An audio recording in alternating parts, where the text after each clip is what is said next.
You're watching Pascal in the Morning. Welcome back. Hey, welcome back. Welcome back. Thank you guys so much for tuning in. If this is your first time checking out this show, please go and hit that Facebook like button. And we also do have a YouTube channel, youtube.com/The Pascal Show. Yeah, I just realized that too. Gotta love that live stuff. But go ahead. So while we're doing something real quick, I just realized our guest is. Shout out to live. Gotta love that live stuff. Gotta love microphone-less. There we go. You just heard him. You can't see him. Am Thank I you, good? God. Am I good? Hopefully he's good. And in fact, he's so good. He just had an opportunity to go and present and put his pitch out there in front of the Shark Tank. The people on that show, Shark Tank. And let me tell you something. He came back, hopefully triumphant. We're going to talk about that right now. I'm here with Cedric Cobb. What's up, my brother? How you doing, man? Good to see you. Good to see you too, I just want man. to tell you how sharp you are, man. Oh, You're representing today. Shoot, I'm representing right now because I knew that you were going to be here, so I had to make sure that my game was at least to your level. I'm glad you did, because You know I what would I'm have had saying? something to say about it. Exactly. Yeah. If I was just in T-shirt and jeans, I'm sure you would have been It like, would have been a major problem. homie, what's up? we need, you pulled me over the side. Yeah, Little I had to man, say, we need to talk listen. about this whole, Yeah, we need to talk about your career this decision. fashion, bro. Like, you sure you want this? You sure you And want since I'm this? just a little bit bigger than you, it would have looked like that, too. I'm telling you, this man is, oh boy. Anyway, I'm trying to jump up to his height, and I'm getting gassed out. Like, whew, I need to do more squats. Anyway, so thank you for being here again. So tell me about first, before we go into Shark Tank and how you got into Shark Tank, tell me about Best Wardrobe Solutions. Tell me the origin story of all that. Absolutely. So when we talk about who we are Best Wardrobe Solutions, the home of the best pocket square holder. That's what started it all. That was the catalyst. So awesome product, just a real quick briefing. So this is the best pocket square holder. You squeeze at the top, it opens up, it's deep down to the bottom. You style your square or pocket round or whatever you have, and it just sits right at the bottom of your jacket pocket, and it looks beautiful. It holds it there all day. We solved a 100-year-old problem with a $20 product. It's one of the most dignified ways to actually do it. And we've got everybody that wears it, everyone from Bishop Jakes, Deion Sanders, Ernie Johnson, Dominique Wilkins, Chris Tucker, and then also one of our business partners, which is Ray Lewis. Oh yes, yeah. I was gonna tap into that whole Ray Lewis story too. So you're jumping ahead. You're running too fast. Slow down, bro. You got longer legs than me. So obviously. to continue about who Best Wardrobe Solutions is, so that product obviously is our flagship product. But in conjunction with that, we understand that men need fashion education. Absolutely. We really do. I didn't grow up with a father. I didn't know how to tie a necktie. But my mother went to the store and had somebody show her how to do it. She came home, she said, baby, I'm gonna show you how to do this one time. Right. I was at that place for an hour learning how to do this. Show you one time and you'll need to remember it. So I learned how to tie a tie by my mother. I love that. And it's like, it's cool, but it ain't cool. You know what I mean? Right, It's like, I feel you. there should be some guys in the neighborhood that can rally around me and help me with that in some way. But I realized it's just not as many people in that way. So we came up with a free mobile app called the Best Wardrobe Solutions as well, available on Android and Apple devices. A lot of fashion education, 26 videos on how to fold pocket squares. I share the secret of how to tie a bow tie, because there's another secret outside of just tying it on your neck. Really? So you can get really good at it really fast without your arms getting fatigued, without you being frustrated. Things like how to shake hands properly, how to be ready for a job, all those different things, videos 4 minutes or less. And then also if they need to purchase anything, you can toggle right over, go right into our website and purchase anything and get it immediately, which is really awesome. So okay, and this is all fantastic, because I know for a fact that we all, trust me, I love wearing suits. There's something about wearing a suit that just makes you feel like $1 million. It's a you know universal uniform of success and respect. Absolutely. Anywhere you wear it in the world, you're automatically accepted immediately. That's true. That's true. So you're trying to tell me, like, if P. Diddy ever threw like a VIP party, if I wore just like this, I could just walk in without a problem? I'm telling you, people, they're going to think you're important. They're probably not going to stop you at the door. Think about it, guys. Yeah. Note to self. You just got to act like you better act like you're supposed to be there, though. Right. Just hold a stack up to your ear while you walk in. Money's calling. Stop. I'm busy. Money's calling. Right. You know who I am. And just walk in. See this suit? You got to say, you know who I is. And they'll You know go, who I is? oh, yeah. Yeah, come on, bro. Come on in, man. What's up, man? Yo, I got this mixtape, though. Right. Anyway. I love it. Ain't that the truth, kind of? Yeah. But okay, so I understand that the whole idea of best wardrobe solutions, the app and all that, which is fantastic because a lot of us need that education. I mean, I grew up with a father that wore a suit every single day, but at the same time, it's like every man knows to a certain extent like how to. The basics. Yeah, the basics. Tying the tie and making sure things are pressed and all that stuff. But there's those other rules on on just how to wear it properly, how to wear the suit right. Right. So how did you get to that particular level of going, okay, I really want to augment my fashion sense or my knowing the etiquette of wearing a suit? Where did that come from? Because you know the basics, but where do you go beyond? Where do you become a ninja? You know what I'm saying? A samurai. That's good. You know what I mean? That's good. Well, where you becoming at is really based off who you want to connect with. So, for instance, some of the things we're working with some celebrities we're talking about not your brand, not just your brand. We're talking about your brand image. Right. What is your brand image? So if I couldn't talk to you at all I could do was see you. Is that congruent with who you say you are? Right. And if it's not, then it begs the question, well, this guy's talking about clothes and fashion all the time. He's always got on a T-shirt, a pair of shorts, and some flip-flops. Right.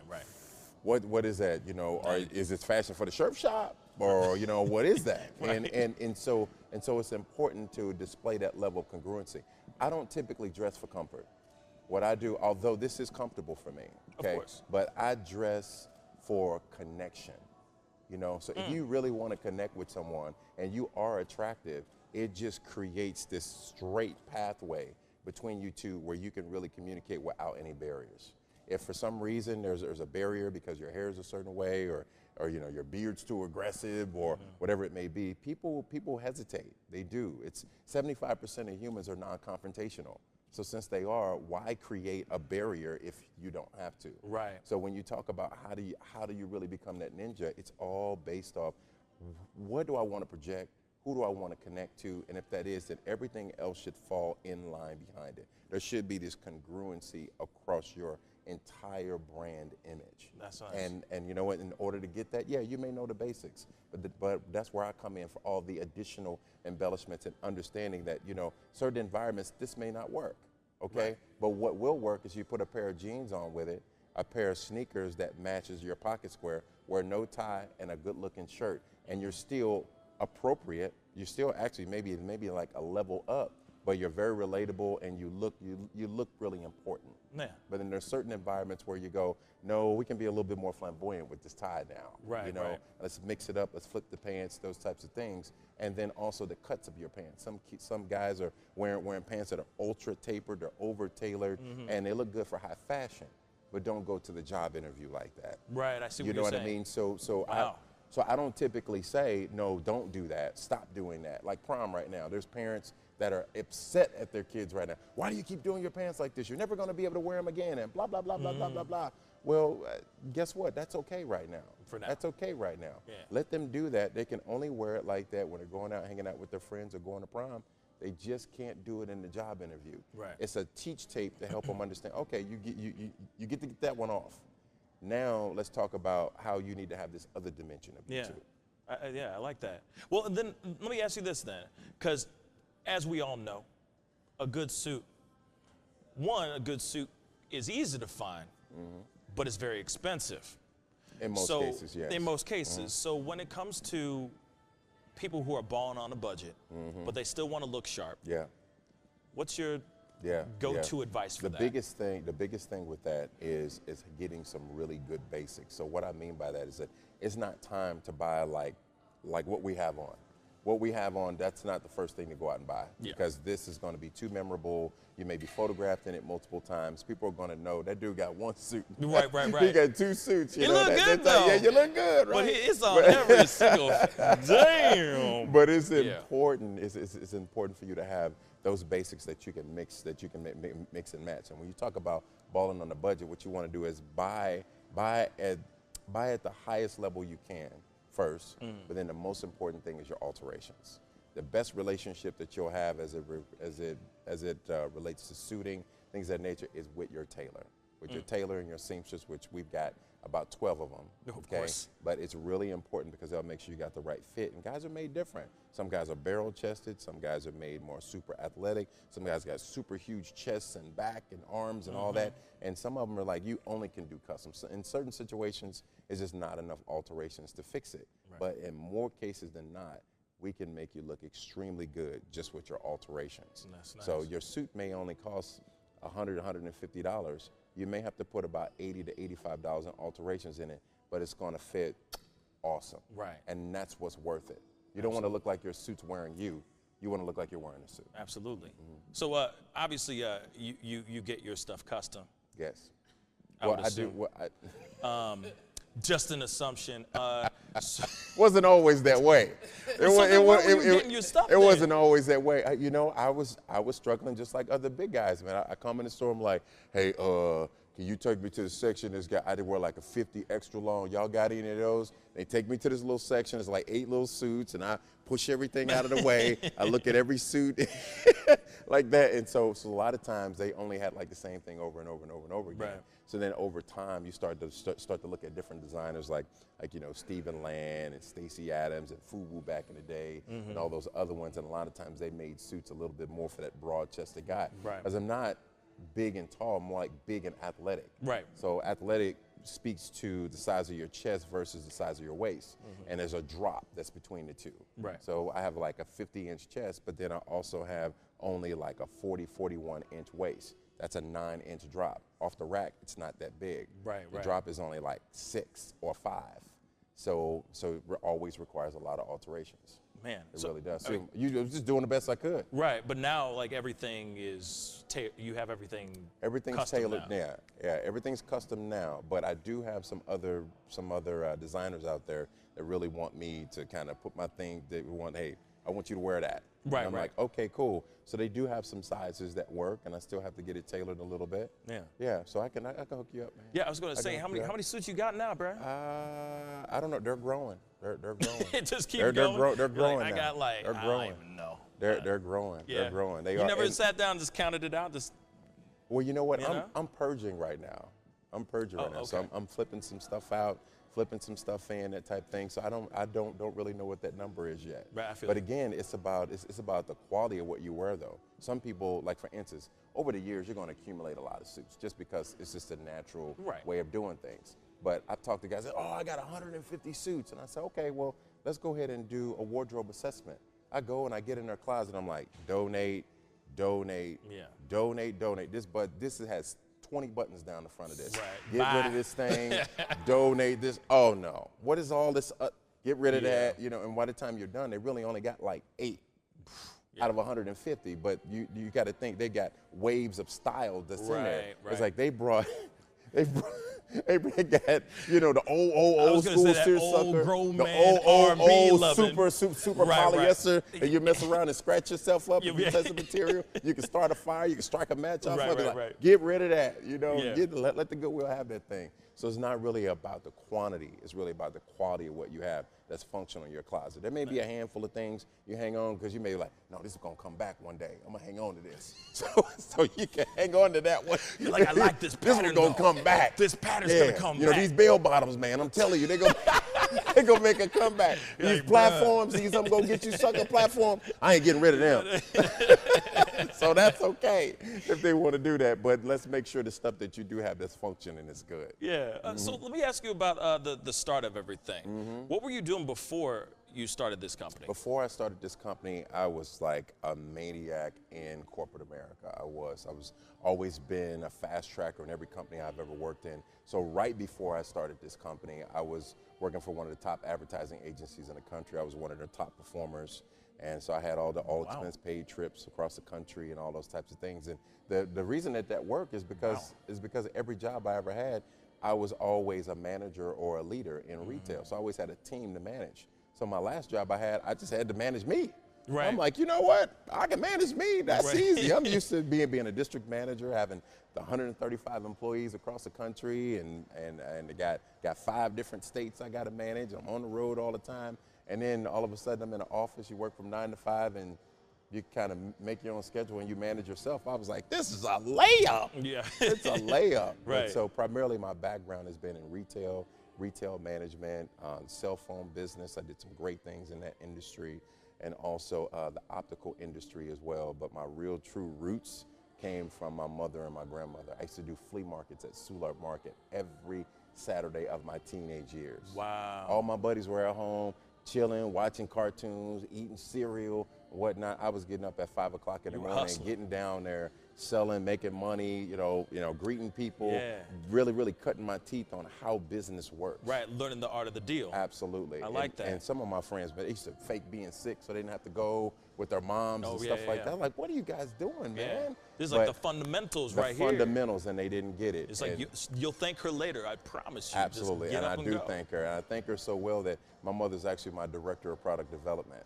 So she is the person who leads the team that manufactures our products, because the best pocket square holder is made right here in St. Louis, and we have another host of products that are too. Nice. Okay, so you were doing advertisement, you were doing all that stuff. What was the moment when you said, I can leave this job, peace? Wow. When did you chuck up the deuces? What did I? It wasn't quite like that. It wasn't quite like that. You always think that it's like a Hollywood movie. No, You throw you throw your computer out the window. You're like, I'm out. You know what I mean? And you know what? Here's the thing. Even if you can do that, you shouldn't. I'm going to tell you why. Because relationships should be really important to you. They really should. That person right there that you do that to, that guess what? You probably brought a lot of value to that company. Since you did your leaving, that's going to be really hard to replace you. Right. And now they're thinking, oh my God, what am I going to do? That person also is a customer. That person's also a customer. That is very true. And that person leads to other customers, who leads to other customers, who leads to other customers. So just because you can doesn't mean you should. Right. Doesn't mean I didn't want to. That's true. Oh, yeah. Right. But you don't want to leave people salty, because you just never know who comes back. You don't, because people always remember how you made them feel. Right. They remember how you left. They may not remember the 3 years of explosive growth and all the money you helped them make, but when you expose your back to them and you're walking out of the door, they remember that. Right there. That's that last moment they remember, of course. Last moment. So for me, what made that transition for me? So God put me in a situation where I had to leave. I didn't have a choice. He did. I went from being like the super top performer, while I was also so I was doing that and still building my business on the side. And I was building the business so feverishly that most people who saw me out in the community didn't even know I had another job. Right. They were like, dude, you're doing this so much that I didn't even know you. I thought this is what you did full time. Yeah. I said, because it's different. It's like when I hear people say, well, I have a job, and then, I got this little thing on the side. It'll always stay a little thing. It'll always. And people say, well, what do you got? I say, well, I have 2 full-time jobs. Why? Because guess what? I can do 80 hours a week. Right. 40 for this one and 40 for that one. Sure. Why not? Because one of them is attached to what you have to do. The other one's attached to what you want to do. So what you want to do, you're like, oh, okay, I did a good job at work. And then you're like, switch hat, strap on the cape, like, now I get to do what I really want to do now. So you should get this surge of energy. And if you don't, I really question as to whether or not it's really a passion of yours, or is it something where you're saying, I just need my job to get out of the way so I can do X. So I can finally do that thing. Yeah, Those are excuses. It's excuses. Yeah. You gotta create this environment where things expand and contract, and then those opportunities are created. And if you can't succeed on like a finite level, then what makes you think that you're gonna succeed when the flood comes in? Right. When the flood comes in, how do you get opportunities on a national level and get national celebrities and things of that nature on board? It doesn't come from having a minimalistic mentality at all. Absolutely. Yeah, at all. I think very, very global. That's okay. I like that. Because I like that. our company, Yeah. would you believe that St. Louis only makes up 2% of our revenue? That's it. Really? 2% of our revenue. You lying. I'm not lying. 2%. Wow. We would literally not even be in business right now if we had to rely on just the city. St. Louis. Just because, you know, the dynamic here is a little different. Our city, just because it's a very special dynamic, you really need to go be successful kind of somewhere else in order to really, really, truly be appreciated at where you're at. I love that you just said that. So please, you know, expand and elaborate a little bit more on that. Where did you find your tipping point? Where was it? What city? You know, was it overseas? Was it? Where was it? I did it on the internet primarily. So me, after doing all this research and realized I was going to put my product in the patent pending process, what ended up coming about is I said, well, you know what? I'm not even going to reach out to my friends and family first, because usually that's fool's gold. When you reach out to friends and family first and they come and they support you and they buy, and then you can get this false sense of like accomplishment. And then all of a sudden, the decline comes right after that because you've already exhausted all your friends and family. Now, where do you get the real customers? So I looked at it like friends and family's a layup. So I'll come back around to them. Let me get this thing out here on the internet and social media and get it to other folks, and then my people will kind of sort of, you know, chase it as well. And that's what happened. So now our product is sold in all 50 states. Yeah. It's we've shipped it to 49 plus countries already. And we've got over 35 celebrities and pro athletes that wear it and love it. And we have right at 500 points of distribution across the country and growing. So our goal is to get to about 1,500 points of distribution this year, and that's what we're really working on. So for us, we don't really have like a store here or that type of thing because we don't necessarily know if people are going to support it in that way. It's a lot of money to start a store, and staffing and you know, people's frequency of purchasing and whatnot is very different. But when you have the landscape of the world, there's always somebody buying, there's always someone awake. It never closes because there's a time zone that's always fully operational. Absolutely. And that's really, really the way to do it. Yeah, you could be making money while you're asleep. Absolutely. So then I get the opportunity to be more of an entrepreneur Robin Hood, if you will. Oh, okay. So if I can go be successful in other places outside of where I am, but who gets the financial benefit? Well, if I own a building, my taxes are being paid, it's benefiting my city. If we've got programs, if I've got shows I can be on, things of that nature, then my city still gets the benefit, but we're not a linchpin to the city as a result. Absolutely. Absolutely. Well, actually, I wanted to talk a little bit more about how you got the the best pocket square holder made, but we're going to go into a quick commercial break. Sure. But when we come back, we're sitting down with Cedric Cobb. See you guys in a minute. Peace. Peace.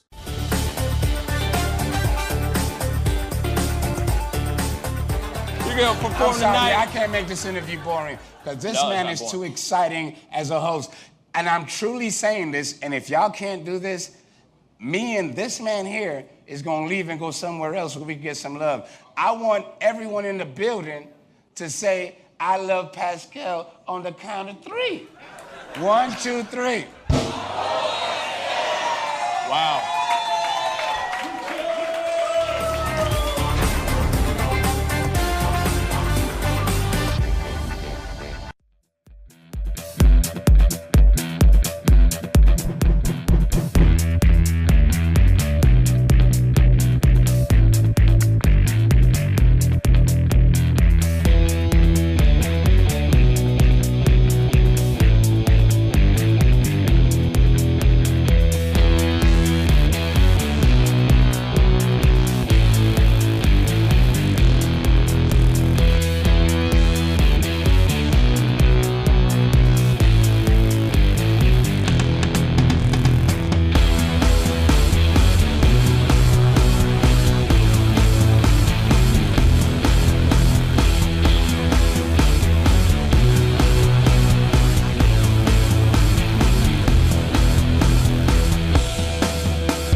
Center, providing the highest of fur and leather goods. Imagination. Image a world. IDEX Media.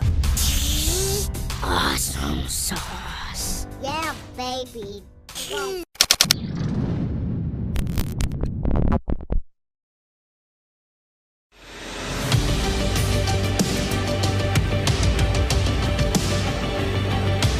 You're watching Pascal in the Morning.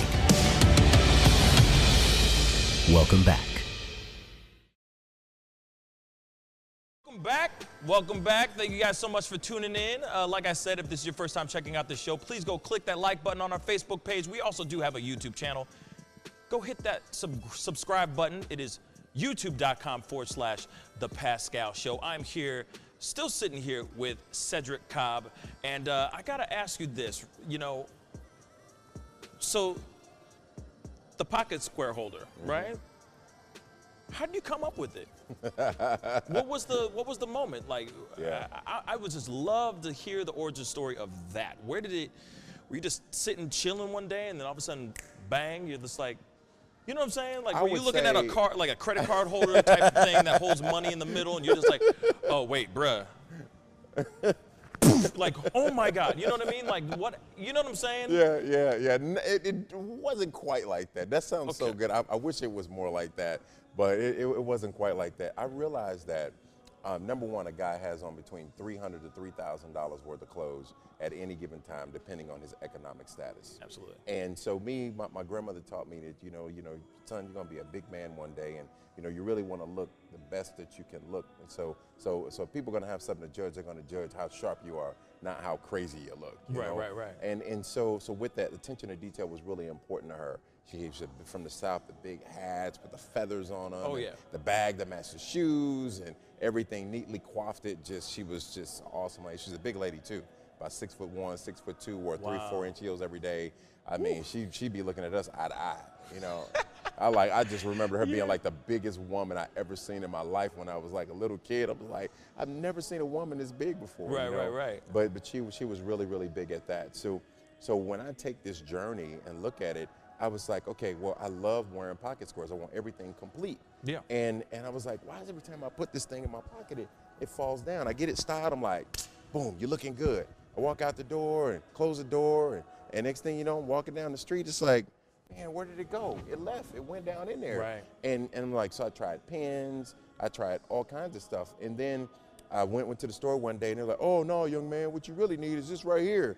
And it's a piece of cardboard with material sewed to the top. I said, oh no. Right. I said, there's no way. And I actually, in all honesty, I wore it to a homecoming when I was in high school. And I remember taking a picture. And I took a picture and it was sitting all the way up here and you could see that it was cardboard in my pocket. Tragic. I was so embarrassed. I went home and threw them all away. I said, this is terrible. So I started You saw Made in China. Oh my God, it was terrible. I said, that's a cardboard. It just does it. It's like putting a piece of trash in your pocket. Right. So I said, well, it's got to be a better way. So over the years, I would do different things. I would rig it in there and whatnot. I just kept thinking, it's got to be something to address this. I came up with one iteration of it, and it was like a Band-Aid. It was really like a Band-Aid. It was like one of those things that only works for you. Right, you know what I mean? You can't really like duplicate it and teach other people. Right. So what I did is I said, I want to administer the cure for pocket square cancer. The cure, how do we just fix it? Right. And so I went on my journey. I developed like the top portion of it. I knew it needed to be able to open and close because once you style it, it needs to hold it and not move. For good, yeah. And then, but the type of material, all those different things really mattered. But what really triggered it is I watched a Steve Harvey show back in maybe 2014. And he had this couple on there, and the lady's like, I want my husband to look more like you. I want him to wear pocket squares and blah, blah, blah, blah, blah. He had him come down. He said, well, hell, I'll just show you the secret. I'm gonna take this thing out of here. And he took his pocket square out. He said, I use fabric tape. So, but he has someone who dresses him though. Of course. So of course, I don't have a guy to come fix my pocket square every 15 minutes and put fabric tape on it. So I said, the sharpest dressed man in America uses fabric tape to keep his pocket square in place. I was mortified. Yeah. So I said, nope, it's time to go on this journey and finish this thing up.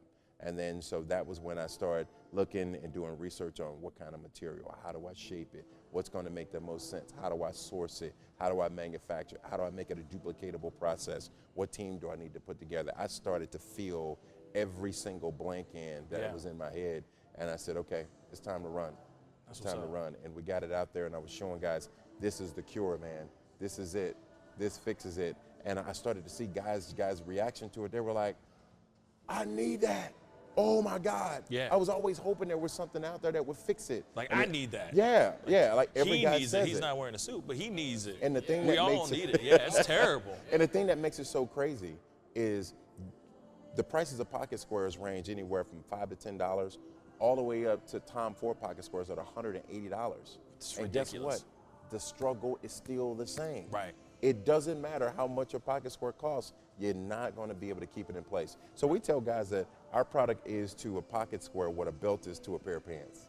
I love that. How are you able to keep your pants up? You got to have a belt, suspenders, or something. Absolutely. How do you keep your pocket square up? They're like, Especially men of a certain age, you need something to keep them up.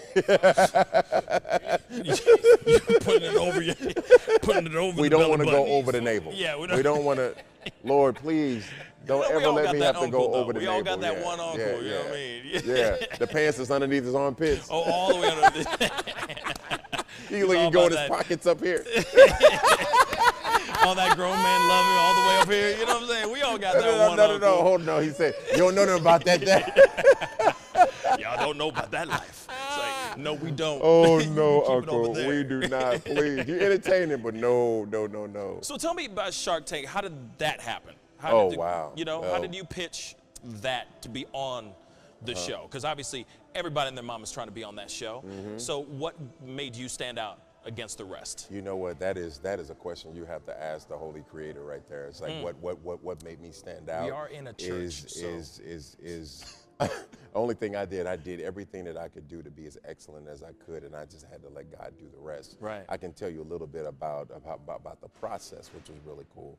So as far as the process is concerned, you go and they have open calls, and they have them all around the country. They got them going on right now for season 11 as we speak.